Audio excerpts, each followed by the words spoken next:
Okay, this is the Mercedes Benz GLA, and it's the first time I've driven one. This is the 200 CDI AMG Line. It costs £28,000. It's got the Mercedes 2.2 litre turbo diesel engine, which sounds a little bit rattly, but otherwise is a good unit. It's a crossover kind of SUV, but actually it's really quite a small car. It doesn't sit a great deal higher than the A-Class. It is really just a very slightly beefed up A-Class.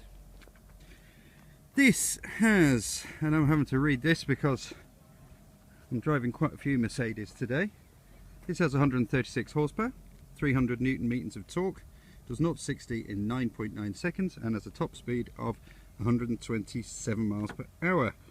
The combined fuel consumption is an epic 62.8 miles per gallon. That is bloody good for a car like this. Let's have a look on the inside. I do wish it wasn't in white. The interior all black. It's not luxurious, but it's not frugal or utilitarian. It's quite nice. It's leather seats. The dash looks very nice. You've got a kind of pared back command system there, which is Mercedes info screen. It's not a touch screen. You control it with that there. You've got cup holders, you've got plenty of space, glove box. Let's have a look in the back. Actually, there's lots of space in the back. I've got the seat really far back, so you can get a couple of 6-footers in there quite easily. How big's the boot? Very important, this being a family car. There we go. Half decent sized boot, isn't it?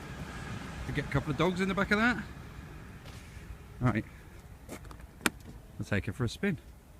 There you go, self-closing boot.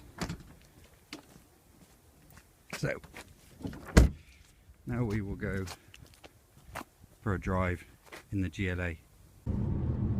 The GLA is surprisingly nice to drive. It doesn't feel like you're in a SUV or crossover or whatever they call it. It feels like you're in a car. You sit quite low. The dashboard feels quite high. I'm 5'10", and the window, top of the door here, is level with my shoulder. So you do sit quite low. You've got the security of 4-wheel drive. All of the controls are to hand. You know, it's all typical Mercedes. The steering's nice. The chassis is quite nice and light.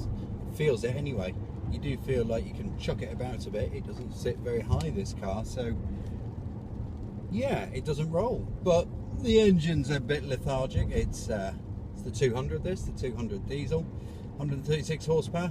It's not a lot really to play with, and you know, the more power you get, the bigger engine you get, the less economy you're going to get, and the more it costs to run. So this really is targeted at people that are looking for 60 odd miles per gallon, rather than 0 to 60 in 6 seconds. 0 to 60, as it happens, takes 9 point something seconds. So, there's some terrible driving in the middle of Byfleet, which is not very far from Mercedes World, where I picked this car up from. It's a really nice car for £28,000. It's not good value, but it's not too expensive. It's not cheap, it's not expensive, it's in the middle.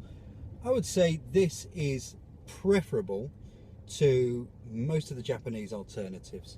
There are 4, the Mitsubishi, I can't remember its name. Anyway, this does feel like a more solid. It's smaller than most of those. It's smaller than a RAV4, it's smaller than the Mitsubishi, I can't remember its name. The Volvo X60. But it's a nicer car. The interior is nice, although I do suspect that the leather isn't real leather. I think it may be Mercedes fake real leather, but otherwise, yeah, like it a lot. It's got a mini command system, it's got a sat nav, and we know, being a Mercedes, it does work. So I would recommend this car. £28,000, Mercedes GLA 200 CDI, and I think it might be an AMG Line.